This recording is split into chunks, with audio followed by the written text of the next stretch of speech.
Bismillahirrahmanirrahim. Allahumma akhrijni min dulumatil wahmi wa akrimni binuril fahmi waftahli bima'rifatil ilmi wa sahilni abwaba fadlika ya arhamar rahimin. Faslun utawi iki ku pasal sawiji asbabu tayamumi. Utawi pira-pira sababe tayamum ku salah satu telu. Fakdul ma'i sawiji sepine banyu wal marodi lan lara. Wal ihtiyaju lan butuh ilaihi maring ma'i li'at si hayawanin muhtaramin karena dahagane hayawan kang den mulyakeun deneng sara. Faslun nartosna ari ieu pasal sahiji bade mertelakeun kana sapirang-pirang sababna tayamum. Asbabu tayamumi ari sapirang-pirang sababna tayamum salah satu neta ya tilu. Fakdul ma'i mangka kahiji nyaeta sapina cai wal marodi sareng kadua gering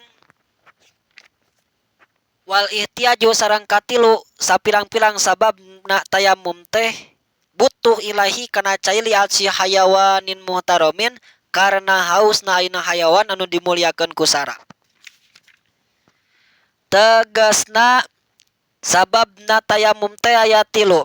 Hiji hanteu aya cai, dua ku sabab gering, tilu sabab butuh kana cai karena hayawan anu dimulyakeun ku syara.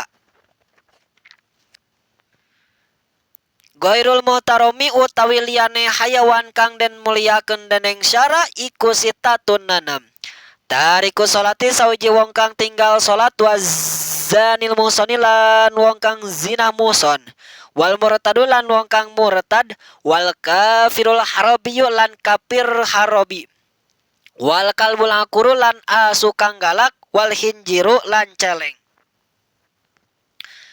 Ghairul muhtarami ari saliyana hayawan anu hanteu dimulyakeun ku sara sitatun neta sadayana ya genep. Tariku salati kajena nyata jelma anu ninggalkeun salat ku ngahajana ninggalkeunana itu azanil muhsoni sareng jelma anu zina muhson wal murtadu sareng jelma murtad wal kafirul harabi sareng kafir anu bangsa musuh wal kalbul akuru sareng asu anu galak wal hinjiru sareng celeng.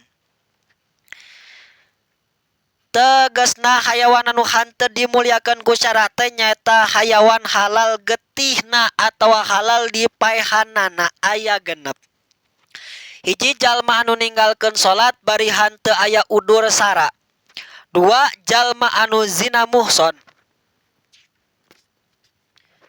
Tilu jalma murtad nah murtad nama murtad ucapan imma murtad pagawean wa imma murtad patekadan. Opat ngamusuhan ka urang Islam.